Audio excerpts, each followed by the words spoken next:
Hola y bienvenido al podcast de Torres Consulting. Aquí encontrarás información del sector hotelero, noticias, opinión, debates y temas de actualidad. Soy Pablo Torres y puedes seguirme en mi web www.torresconsulting.co.uk, en Twitter, en YouTube o en LinkedIn. Pablo Torres. Empezamos. Hola y bienvenidos al podcast de Torres Consulting, temporada 1, episodio 20. En el episodio de hoy os traemos una nueva entrevista y en este caso vamos a conversar con alguien que lleva 15 años trabajando en operaciones en hoteles y que durante estos años ha ido pasando por diferentes departamentos, creciendo paso a paso hasta llegar a su puesto actual, como subdirector de un resort de Meliá Hotels International en España, en la península ibérica. Aparte de conocer a nuestro invitado, queremos que la conversación gire en torno a eso, al crecimiento profesional y el cómo una persona joven puede crecer. Fabián, ¿qué tal? Muy bien, muchas gracias. Hola, Pablo. Un placer tenerte aquí, Fabián. Fabián y yo nos conocimos hace 10 años, yo creo, en Tenerife, cuando él trabajaba como Night Manager del Gran Meliá Palacio de Isora y donde yo fui a implementar un programa de upsell, de ventas en recepción. Y desde entonces le he ido siguiendo de manera profesional, de cómo ha ido creciendo y por eso quería que esta conversación girase sobre todo en torno a ese tema, cómo has ido tú construyendo tu carrera profesional y las claves que puedas dar a quien escuche o vea esta conversación sobre ese tema. ¿Qué te parece? ¿Ok? Me parece perfecto. Muchas gracias. Vale. Arrancamos entonces. Primera pregunta, en tus palabras, no quiero ser yo quien te presente, quiero que te presentes tú. ¿Cómo te presentarías profesionalmente? A ver, profesionalmente me presentaría como un hotelero apasionado, polivalente por mi recorrido y porque así me gusta llevarlo, y sobre todo un positivo, muy entusiasta siempre. Apasionado seguramente sea la mejor palabra. Apasionado. Perfecto. Y esa pasión te lleva, tú eres francés, aunque no sé, casi no se nota el acento realmente, de Francia a Canarias y de Canarias a Alicante. Cuéntanos un poco de esa progresión. Así es. Es un poquito más, realmente un poquito más zigzag que eso, pero sí, de Francia a Castellón, de Castellón a Inglaterra, de Inglaterra a Francia de vuelta y luego a Canarias. Y ahí estuve 10 años, los 10 últimos, hasta el año pasado que me desplacé aquí a la península para empezar el proyecto de aquí del resort donde trabajo actualmente. Uh-huh. Entonces, bueno, cuando voy a Canarias voy como estudiante de Erasmus, o sea que es una historia de la que no puedo contar detalles, obviamente, no hace falta, me imagino que cualquiera se lo imagina, pero sí fui como estudiante de Erasmus para terminar empresariales, el tercer año de empresariales, y así fue, estuve estudiando este año y me diplomé y luego me quedé en la isla. Uh-huh. Y eso fue Seguí después de trabajando de Inglaterra. Esa camarero parte no la tenía, sí. perdona. ¿Inglaterra fue antes o después? Inglaterra fue mucho antes, realmente me fui a Inglaterra unos pocos meses después de bachiller para aprender un poco de inglés porque realmente los idiomas me molaban. Uh-huh. Era mi objetivo era hablar idiomas mucho antes de la hostelería.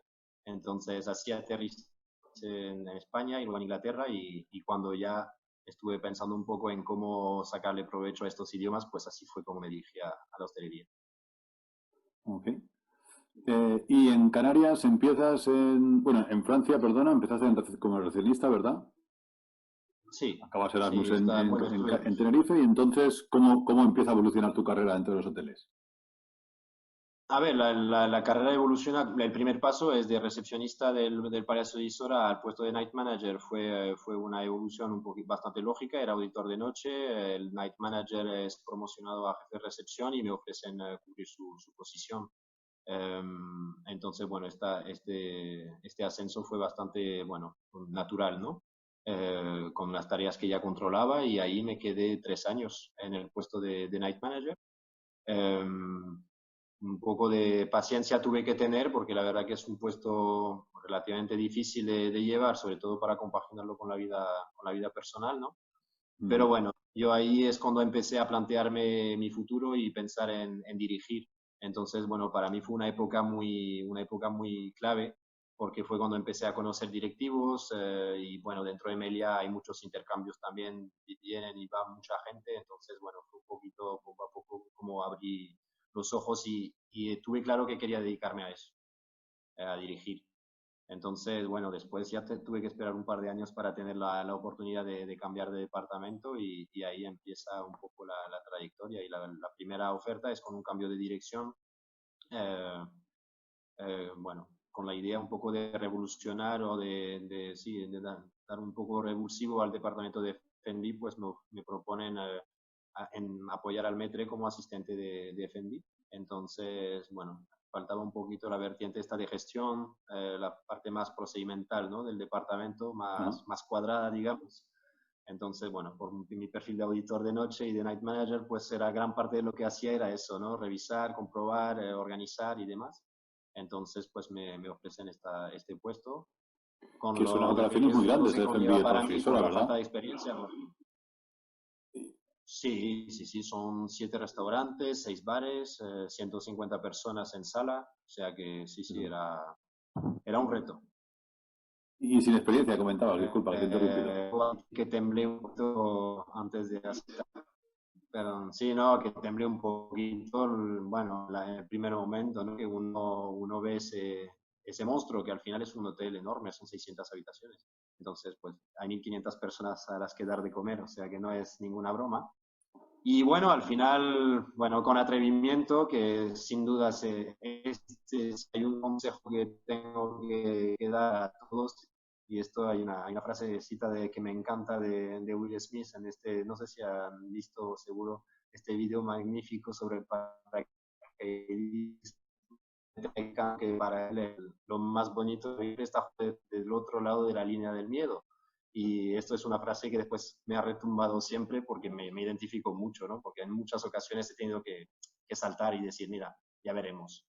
Entonces eso, bueno, así ha sido en este caso y así ha sido 2 años después cuando me ofrecieron llevar un departamento de pisos. También era nuevo para ti. Ya era otra experiencia nueva y otro reto potente porque otra vez muchísima gente involucrada, un departamento de 120 personas y esta vez con toda la responsabilidad que conllevaba.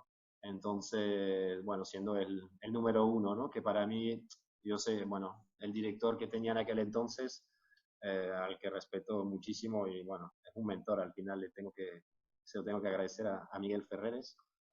Confió en mí para esto y sobre todo noto que necesitaba enfrentarme a una responsabilidad como número uno, que el ser número dos me estaba como haciendo cosquillas, ¿no? Entonces, pues ahí ni me lo pensé. Sinceramente ahí no hubo tanto miedo, fue más, es mi momento, quiero afrontarlo y tiré para adelante. Ya me dio una formación un poquito, me permitieron ir a formarme una semana con una gobernanta de renombre de la compañía y de ahí pues arranqué un proyecto que duró casi 2 años también. Uh-huh. Y aún en Tenerife cambias de hotel y pasas a ser subdirector ya. Exacto, bueno, ya estaba trabajando de gobernante cuando apliqué a un puesto de subdirector, ¿sí? Y bueno, cambiando completamente de ambiente porque Otra vez. hotel independiente, además de una gran cadena, un hotel independiente. Y, pero bueno, con un director que había trabajado en Melia durante muchos años también, entonces, bueno, veníamos un poquito de la misma rama, ¿no? Y de la misma, Uh-huh. estábamos un poco alineados ya de por sí. Y la verdad que un proyecto espectacular y el ejercer de subdirector, cuando todavía podía haber dudas de que pudiera hacerlo, bueno, ha sido también bastante, bastante retador. Me ha acompañado él mucho, el director, ¿no? que tenía, que es Saad Hassan, que también es un director muy reconocido. Eso es una de las cosas que debo destacar de mi carrera hasta la fecha, es que he tenido una suerte impresionante de toparme con tanta gente de nivel realmente muy potente. O sea, que hablamos de directores que mucha gente desearía poder trabajar con ellos y a mí me ha tocado esta suerte, Uh-huh. entonces he intentado aprovecharlo, ¿no? Y bueno, otra experiencia de un par de años muy, muy buena hasta que, bueno, recibo una propuesta y decido volver a casa Meliá. Eh, que bueno, dicen que siempre tira un poquito la casa, ¿no? La familia. Y entonces vuelves a Melilla, como comentas, como exacto. subdirector del Famoso. Meliá Villaitana, que es un resort en la Costa Exacto. Blanca, en la costa mediterránea, para quien no lo conozca, de la península ibérica de España. Y ahí llevas ya más de un año. Llevo, sí, más de un año, justo ahora. Ujú. Ujú. ¿Y qué Exacto. tal el reto? Tu mismo puesto, su director también, pero muy Bueno, diferente, de un hotel de ese playa a un cambio, resort. exacto. Bueno, este cambio sin duda es el más suave, ¿no? Más que nada porque los dos puestos son similares. Ujú, Los hoteles son bastante diferentes en su funcionamiento, pero y en su concepción, pero realmente es el mismo desempeño, ¿no? Entonces el salto no ha sido tan violento, diría.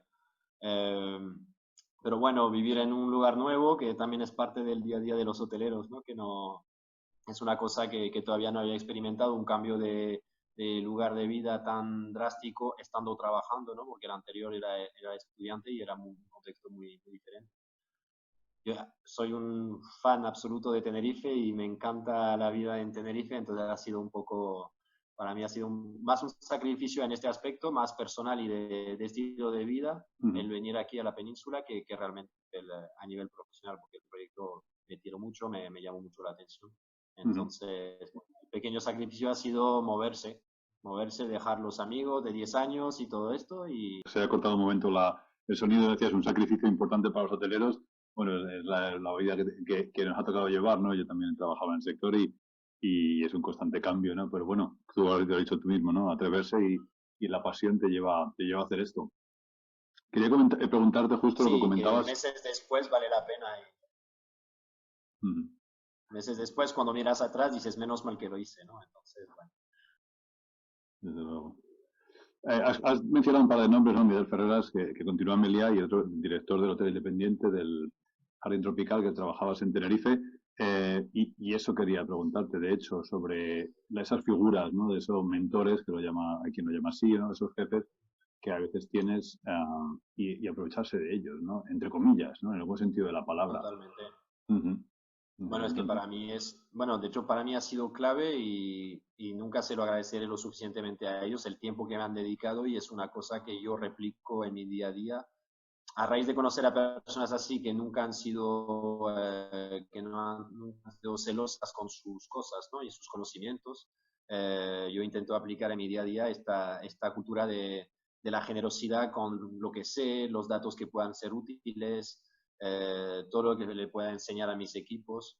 Me he dado cuenta de que en nuestro sector los mandos intermedios muchas veces son los que peor lo tienen porque por suerte o por desgracia todavía no están en el nivel de un jefe de departamento y eso hace que tengan acceso a muchísimo menos formación pura y dura de leadership, de inteligencia emocional. Todas estas formaciones al final en los hoteles muchas veces se dan a los jefes de departamento. Yo ahí que siempre hay una franja del equipo, ¿no? Una parte del equipo, todo lo que son segundos y mandos intermedios en general, que se suelen quedar un poquito fuera de esta formación. Entonces, bueno, tengo un poco mi bandera puesta en enseñarle a estas personas, ¿no? Es un poco lo vivo como un papel principal como subdirector, porque al final, bueno, el director está más en contacto con los jefes de departamento, yo también, y siempre hay toda una franja del equipo que se queda un poco al margen, pues ujú, siempre intento cumplir, y eso viene de todo esto que me han enseñado personas que me han dedicado tiempo y no tenían necesariamente por qué, ¿no? ujú. Bueno, pero gracias en parte, por supuesto, a tu perfil personal y profesional y a lo que has bebido, digamos, en esos trabajos anteriores, ¿no? Esos perfiles que te transmitían conocimientos, tú, bueno, te lleva a volver a transmitirlos. De hecho, como comentábamos hace unos días, ¿no? Preparando la llamada, que tú de hecho, has dado alguna charla en una escuela de negocios, ¿no? Que en parte viene Sí, sí, del... sí, bueno, y de hecho es un tema que intento desarrollar cada vez más porque es algo que realmente me resulta, aparte de muy gratificante, me resulta realmente útil o al menos es el feedback que recibo, ¿no? Tengo un blog donde escribo también algunas reflexiones, artículos de liderazgo, algunos exacto. Ujú, pensamientos sobre todo sobre liderazgo, porque al final ujú. se habla mucho de liderazgo, pero no mucho desde un punto de vista personal y de sensaciones básicas. Al final son muchas teorías y muchas cosas. Y bueno, yo intento compartirlo desde un punto de vista de, mira, estos han sido los obstáculos. si puede ser un atajo para alguien, pues mejor, ¿no? Y bueno, los mensajes en respuesta son buenos. Hay personas que me contactan para profundizar incluso, entonces, bueno, eso se agradece. Claro, qué bien, qué gusto. Entonces, recepción, housekeeping, alimentos y bebidas, su dirección. ¿Algún área, algún departamento que digas este es mi favorito o esta es mi pasión real, ¿no? Si tuviese que elegir uno. A ver, no me gusta elegir. Por mi vivencia, el departamento de pisos con diferencia fue el más apasionante porque fue el que más me desplazó de mi zona de confort, ¿no? En F&B al final había trabajado durante unos cuantos años de camarero bueno, para pagarme la carrera o las salidas los sábados por la noche. Entonces, bueno, era un área que ya por lo menos había visto de cerca, en otra posición, pero que había visto de cerca. Pero sí es verdad que el tema de housekeeping era nuevo al 100% y sobre todo me encontré con un colectivo de personas que realmente cuesta mucho no encariñarse de un departamento de pisos. Todas las realidades que hay detrás de personas que viven limpiando, que viven, bueno, parece curioso, ¿no? Parece un poco estereotipo, pero es real. O sea que hay unas historias detrás de las camareras de piso o de los valets de pisos para mí que me han tocado mucho. Yo tenía 120 personas y eran 120 historias brutales, de, o bien de inmigración difícil, o bien de familias que había que sostener. Y yo me encontré con un colectivo realmente que me ha tocado muy, muy al pecho y he vivido este par de años con ellos, vamos, con una intensidad brutal. Brutal, Y brutal. luego que suele ser un departamento un poco olvidado, ¿no? Porque no suelen estar de cara al cliente, por parte del cliente me refiero. Un camarero tiene más trato con el cliente, un recepcionista, incluso el botones, le sube las maletas, más cara a Sin cara, pero duda. pisos es ese gran, ¿no? Sí, Protagonista ausente. ese olvidado, ¿no? Bueno, Ujú. de hecho fue un poquito las circunstancias en las que Miguel Ferreres me encargó este departamento y la línea que establecimos, ¿no? Juntos era una gran parte sobre el tema del ambiente intradepartamental, ¿no? Y después toda una parte de cambiar la cara de este departamento de cara al cliente y que el personal realmente pudiera ir más allá de limpiar. Porque los vale al final están todo el día solucionando problemas al cliente, llevándole cosas, trayéndole cosas, etcétera, etcétera.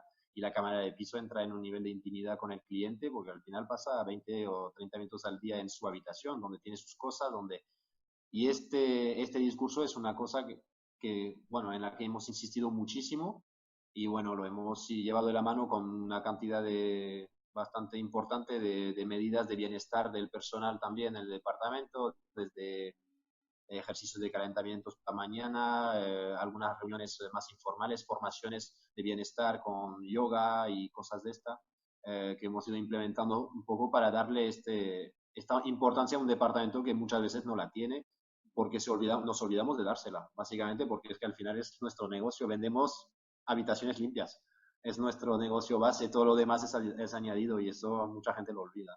Sí, se da por hecho y no, es muy importante, tienes razón. Ujú. Exacto. Ahora mismo, entonces, ya hemos dicho, ya trabajaste como subdirector en Tenerife, ahora estás en Alicante trabajando como subdirector de un resort. ¿Cuál es el día a día de un resort?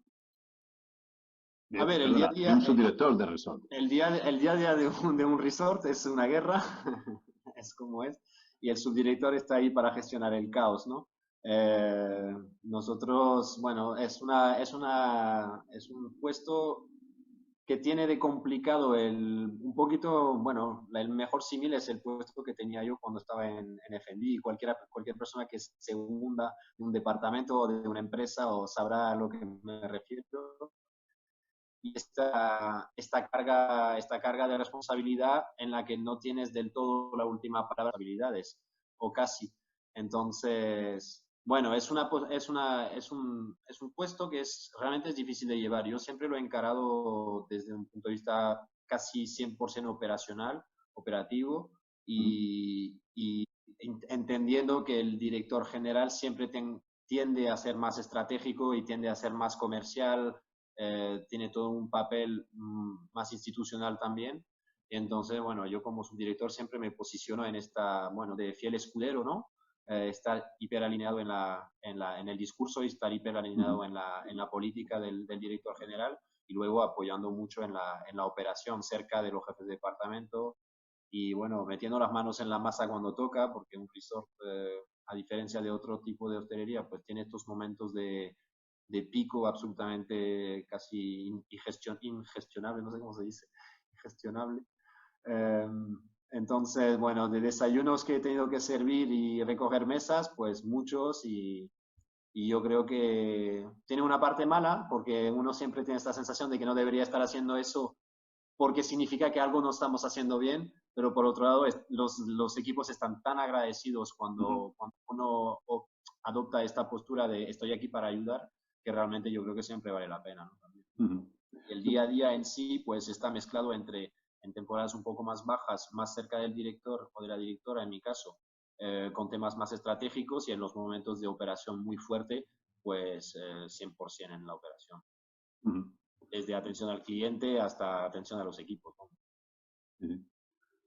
Manejando, ¿no? Un circo de tres pistas, ¿no? Todo un poco a la vez, ¿no? Sí, bueno, es que yo cuando digo polivalente y entusiasta es que no solo es que me defino así, es que mi trabajo me define así casi a la fuerza, porque no he encontrado ninguna otra manera de encarar nuestra función. Es que yo vivo mi función así, como una persona que tiene que dar positividad a sus equipos, a sus clientes, a sus directivos, a sus propietarios. Tiene que hacer enlace, tienes que comunicar mucho. Entonces, pues al final somos un poquito el garante de que todo esto, bueno, un poco una placa giratoria, ¿no? Como es el departamento de recepción en un hotel, ¿no? Así de recibir mucho y repartir mucho. Perfecto, muchas gracias. Tocamos un poco el tema académico, digamos, ¿no? Has comentado antes que acabaste la carrera en Tenerife, pero que no fue turismo, ¿no? Como mucha gente estudia turismo, diplomatura, un grado para entrar en hoteles, lo tuyo no era eso. Cuéntame un poquito, si no te importa, la parte A académica. ver, bueno, realmente yo una vez aprendo un poco de inglés, tengo un poquito de español porque paso unos meses en cada uno de los dos países, vuelvo a Francia y me planteo, como ya en el extranjero había trabajo de camarero porque era la única, bueno, de fregancín primero en Inglaterra y luego de camarero, porque eran las únicas opciones para aprender. Entonces, pues me gustó desde un principio el tema de la atención al cliente y me vengo y decido meterme en un técnico superior de hostelería. Y en Francia en aquel momento se llevaba mucho el tema de la formación dual, ya estamos hablando del 2005, 2006, que yo cursé el técnico superior, o 2006, 2007, no estoy seguro. Pero bueno, que ya la formación dual estaba muy en alza ahí en Francia, y yo hice el técnico superior en dual durante 2 años. Trabajaba en el Hilton de Lyon como recepcionista y estudiaba 2 semanas, así durante 2 años. Entonces, pues cuando terminé tenía mi diploma y una experiencia de recepcionista, y hice una convalidación de expediente para poder entrar en tercero de empresariales directamente. Porque bueno, la carrera de hostelería que hice era gestión hotelera y marketing, entonces bueno, había muchas asignaturas convalidables de marketing, de gestión, de contabilidad, etcétera, etcétera. Menos las específicas de hostelería que no me sirvieron, todo lo demás me permitió entrar. Entonces, y así, bueno, cursé de Erasmus el tercer año de empresariales, y me faltaron un par de asignaturas que tuve que regresar a Francia a sacarme, cosas del Erasmus, pero bueno, era un pequeño sacrificio, tuve que ir un par de meses a Francia de vuelta y me volví a instalar en Tenerife. Y luego, años después, hace dos años cursé un MBA de gestión de empresas turísticas en Tenerife por el Instituto Canario de Turismo. Y ya estaba ejerciendo de subdirector en el Jardín Tropical en aquel entonces, pero bueno, quería tener una base más formal, ¿no? De un poco todo lo que conlleva la dirección de hoteles. Más que nada porque no había estudiado desde hace mucho tiempo, y sentía que me hacía falta este pequeño empuje de teoría, ¿no? De a ver cómo está el tema a día de hoy. La Una verdad que buena me encantó experiencia, porque el volver pegaba a las aulas, muchísimo. digamos. Me encantó, me encantó. Me encantó porque era muy fácil relacionarlo con mi día a día como subdirector, porque al final lo mejor de mi puesto es que tocas de todo, desde la parte estratégica a la parte comercial a la parte operativa, y en un máster de gestión hotelera o de gestión en general, al final es un poco lo que se te pide, ¿no? Entonces, cada asignatura era muy fácil de vincular a mi día a día del trabajo y hacía que, bueno, que las clases fueran realmente interesantes. Mucho más fácil que estudiar en aquella época el instituto, ¿no? Es que todo es teoría, ¿no? Por eso comentábamos antes de la llamada, ¿no? El tema de la educación dual y lo importante que es, ¿no? Que en España la universidad en principio suele ser siempre formación teórica o la universidad tradicional, cuando en otros países, Francia, Alemania, por ejemplo, también lo hacen, ¿no? Es más dual o las escuelas de turismo, de hostelería que hay en Suiza y en Holanda, tienen mucho prestigio y de las que se nutren muchos hoteles en España para la gente de práctica, bueno, y en todo el mundo, en realidad. Porque ya es la gente muy joven, ya viene aprendida, ¿no? Puesto que tiene una experiencia laboral de varios meses o incluso varios años. Sí, Refiriéndonos a esta sí, gente. pero yo veo que hay un problema ahí de no solo político de la educación en sí dual que funcione, es que es un compromiso muy grande por parte de las empresas. En aquella época, cuando yo cursé esta formación, la empresa cubría obviamente un sueldo de media jornada porque te tienen que pagar por las horas que haces, o sea que me pagaban una media jornada y además nos financiaban la matrícula o sea, la empresa es la que financia tu formación en esta modalidad. Entonces también es una apuesta empresarial, ¿no? Y yo creo que en España lo que falta para que realmente la formación dual se desarrolle del todo es que las empresas se comprometan con ello, porque al final son ellos los garantes de que estas matrículas se paguen y si quieren un vivero de gente que salga formada, pues al final es una inversión, ¿no? Y ver la formación como una inversión a día de hoy no es lo más común, por desgracia. Sobre todo en este sector. Exactamente. Sí, hablaba el otro día con una profesora universitaria del sector y se comentaba eso, ¿no? Lo difícil que es hacer entender a mucha gente del sector hoteles la importancia de la formación, ¿no? Que comentaban, por ejemplo, decía que había hoteleros ahora, ¿no? Aprovechando el COVID que, entre comillas, obligaban a sus empleados a formarse fuera del trabajo. Y dice, bueno, como estáis en casa sin hacer nada, entre comillas, ¿no? Quizás no sea la forma más motivadora de formar a los empleados, sino que tiene que ser algo constante y en el día a día que la empresa se involucre en ese aspecto, porque como dices tú, es una inversión. No, decía que además que la formación online es la más fácil de llevar para una persona que no está acostumbrada a formar. Exacto. Hay que tener en cuenta también los perfiles, ¿no? Y ser realista, tienes razón. A ver, una persona que sabe estudiar porque sabe estudiar y estudia siempre, la formación online le saca provecho, pero una persona que no está acostumbrada a estudiar, que no tiene esta inquietud tampoco, obligarla, entre comillas, es muy, muy difícil. Sin profesor, sin acompañamiento, sin asesoramiento, es muy complicado. No, sí, sí, tienes razón. Salvo que la formación se adapte, ¿no? Hay nuevos formatos de vídeos, todo el mundo tiene al fin y al cabo un móvil con vídeos cortos, aspectos específicos para que se Sí, adapte eso sí. al perfil de quien necesita esa formación. Sobre esta gente comentábamos, ¿no? La formación la formación dual que comentabas tú. Eh, ¿Qué consejo le darías, ahora que tienes ya todo este bagaje profesional, a alguien que está estudiando ahora o está pensando en entrar en el sector hoteles, desde tu punto de vista, qué pueden esperar o a qué pueden aspirar? A ver, yo lo primero que diría es que, por suerte, este para mí es uno de los sectores más meritocráticos que hay, Ujú. comparándolo con sectores como la industria o con otros sectores, es para mí mucho más fácil y España en este caso lo hecho porque no tenía esta sensación en Francia cuando trabajé ahí. En España realmente hay una cultura meritocrática en este sector en el que nos movemos, porque he visto personas de casi todos los perfiles, de perfiles muy diferentes, donde la actitud les ha llevado mucho más allá de lo que en principio podríamos haber pensado por su formación o demás.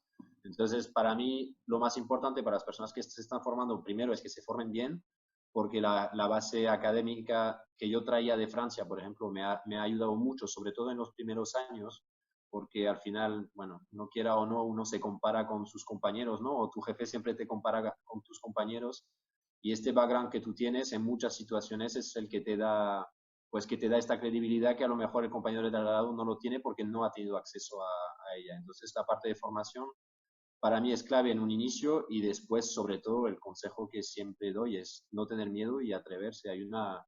Creo que es de Richard Branson, no estoy seguro, pero creo que lo dice él, de si te proponen algo que para lo que no estás preparado, primero di que sí, luego formate para ello, ¿no? Entonces, bueno, yo he llevado un poquito mi carrera así, cuando me han venido propuestas un poco impresionantes o que te puedan cortar, pues primero dices que sí y luego dices, ¿cómo lo puedo hacer? ¿Lo puedo hacer bien? ¿No lo puedo hacer bien? ¿Qué necesito para hacerlo? Y hay muy pocas empresas que apuestan por ti si no creen en ti. Sería, entonces, bueno, si cuando ya han confiado en ti, pues es más plantearse el afrontarlo y ya está. Sin miedo y yo veo que es un sector, el sector hotelero es un sector donde puedes hacer casi cualquier tipo de trabajo. Entonces, desde personas que son más de análisis, más de oficina, más comercial, más de operación, más de control. Es que realmente hay casi todos los perfiles en un hotel, que cuando me preguntabas antes qué más me gusta de un hotel, yo creo que lo que más me gusta es que hay de todo. O sea, a mí me encanta ir al golf, algunos días de la semana bajo al golf, hablar con un jardinero que me explica el proceso que usa para pinchar un green o para recuperar un césped. Este conocimiento, todo este know-how que hay en un hotel, es muy difícil encontrar otro sector donde esté tan concentrado y tan variado. Entonces es apasionante. La hostelería en esto es apasionante. Así que le guste, ¿no? Desde luego. Pero es un tema, bueno, pues gente como tú, ¿no? Que tiene esa pasión. Y es la diferencia entre hay gente que, profesionales, ¿no? Que entran en un sector por X razones, ¿no? Y que a lo mejor les falta esa pasión que tú tienes para querer crecer y para pues, seguir formándote y aspirar a... Sí, hay una curiosidad. Yo más que pasión en el principio es una curiosidad, porque es que al final la pasión a mí me van haciendo a medida que van pasando los años, porque vas conociendo personas que te inspiran mucho, que ves apasionados y te dan ganas de apasionarte por lo que te cuentan, por lo que ves. Al principio era más una curiosidad y un afán de saber un poquito más cada día. Eso no hay que perderlo ni ahora, ni yo con 30 y pico de años, ni con 40, ni con 50, entiendo, ¿no? Que el día que pierdes eso, cambias de sector. Para una persona que a día de hoy está estudiando y se está planteando trabajar en hoteles, curiosidad tiene para, si con que tenga curiosidad, tiene para aprender en los próximos 40 años sin problema, vamos. Ir pasando de departamento por departamento y siempre aprender algo nuevo, ¿no? Y cuando Y crees eso que es ya una sabes cosa cómo bien. funciona, te viene una crisis mundial como la de ahora y tienes que volver a aprender todo de cero. Así que, Desde luego, no, no, es una de las cosas que siempre me ha gustado de los hoteles. Cada día es diferente, 100%. Con lo cual, sí, sí, no sabes total. qué te va a esperar. Tocando eso que comentabas, y como última pregunta que tengo aquí para ti, es eso, precisamente la situación actual. Estamos a primeros de junio, pandemia global, COVID, que afecta sobre todo a nuestro sector. El sector hotelero, muchos hoteles cerrados en casi todo el mundo, y los que están abiertos en algunos países, pues empezando muy poco a poco. Entonces, desde tu punto de vista, es una opinión puramente personal. ¿Cómo lo ves? ¿Cómo es el futuro a corto o medio plazo del sector? A ver, yo creo que ahora que estamos viendo los primeros momentos de puntos positivos, ¿no? Yo creo que desde hace 2 semanas que ya todo el mundo va viendo en qué consiste la fase 2 de desconfinamiento, ya nos estamos dando cuenta de que no es para tanto. De hecho, bueno, personalmente, ahí sí que es una impresión muy personal, pero me da la sensación que en la calle la gente no tiene preocupación ninguna o casi ninguna. Yo veo mascarillas en el cuello o debajo de la nariz, ¿no? Entonces, no veo que haya una preocupación real, veo gente amontonándose en algunos sitios.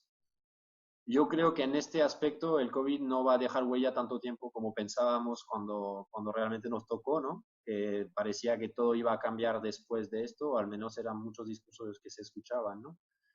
Yo creo que la gente está deseando volver a la normalidad, sea la que sea, pero quieren volver a viajar, quieren volver a pasar ratos juntos. Y en cualquier terraza en el paseo marítimo de aquí de la Costa Blanca, la sensación es que la gente pasa del virus y realmente quiere respetarse unos a otros y poco más. Eh, ya no hablo de las actitudes ya individuales más irrespetuosas, pero en general yo veo que la gente más o menos respeta lo que son las reglas, pero al límite. O sea que nadie va a hacer más de esfuerzo del que nos imponga las autoridades. En este sentido, para los hoteles yo creo que hay un reto bastante potente porque al final va a haber unas obligaciones legales que habrá que cumplir. El cliente lo entenderá en parte, en gran parte, sobre todo estas primeras semanas o estos primeros meses. Más allá de agosto, yo creo que si esto está un poco olvidado, en la mente del viajero, ¿no? Será muy difícil sostenerlo, las medidas de distanciamiento, porque la gente lo verá muy atrás. No estamos a salvo y hay toda una parte de preocupación en el mundo científico sobre la próxima temporada de invierno. Entonces, bueno, yo ahí mi opinión es que tenemos que tener cuidado, tenemos que ser responsables individualmente porque colectivamente somos poco responsables siempre. Entonces, cada uno que haga el esfuerzo que pueda. Exacto, a nivel personal. Ser responsable, eso es. Perfecto, estaba tomando notas mientras hablábamos, he apuntado curiosidad, mantenerse curioso durante tu carrera, polivalente, entusiasta, decías tú, apasionado, atreverse ante los retos. Me ha encantado esa frase que decías, ¿no? Primero di que sí, luego ya prepárate, pero no te cortes, ¿no? Tira para adelante y atrévete. La formación, volver a formarte y aplicarlo en el día a día en el que te has formado y el tema importante, yo creo, para la gente que quiera empezar, ¿no? El tema de la meritocracia que comentabas, ¿no? Si tienes pasión, si te mantienes curioso, podrás crecer, ¿no? Tú, como te comentabas, has tenido suerte con los directores o directoras que te has encontrado. De otro punto de vista es, ellos han tenido suerte contigo, evidentemente, ¿no? Si no hubieses tenido ese perfil, esas ganas de crecer, Bueno. ¿no? Es verdad. Si uno es director, pero quien tiene como jefe de departamento no tiene ese hambre, ¿no? Esas ganas de crecer, por las razones que sean, que son muy respetables, no le van a dar esa oportunidad. Entonces está claro que tú se han juntado las dos cosas, ¿no? Alguien que confíe en dar oportunidades a gente joven y tú con esa curiosidad y ese hambre por crecer, ¿no? Esa pasión y ese atrevimiento, ¿no? De ir saltando de puesto en puesto, que te ha llevado a donde estás ahora, ¿no? Y lo que quede por venir. ¿Alguna última reflexión por tu parte? No, yo creo que ha sido un resumen perfecto y bueno, ha sido un placer, la verdad, compartir ese ratito contigo y charlar de un sector que, bueno, no ha terminado de apasionarme, eso está clarísimo. Estamos en el mismo barco, entonces. Oye, pues Fabián, ha sido muy amable. Muchísimas gracias por el tiempo y espero que lo que has comentado pues le resulte útil a quien escuche este podcast o vea el episodio de YouTube. Tenéis más artículos, opinión y entrevistas en la web, en torresconsulting.co.uk. Por supuesto, podéis siempre acceder al blog de Fabián. ¿Me lo recuerdas, tu blog? www.lideroes.com. Líderes y héroes, ¿no? Exacto. Los héroes de las pequeñas cosas sencillas del día a día. Genial. Y por mi parte, web, Twitter, YouTube y en el podcast está disponible en iVoox, Spotify, Buzzsprout y Google Podcast. Muchas gracias y hasta pronto.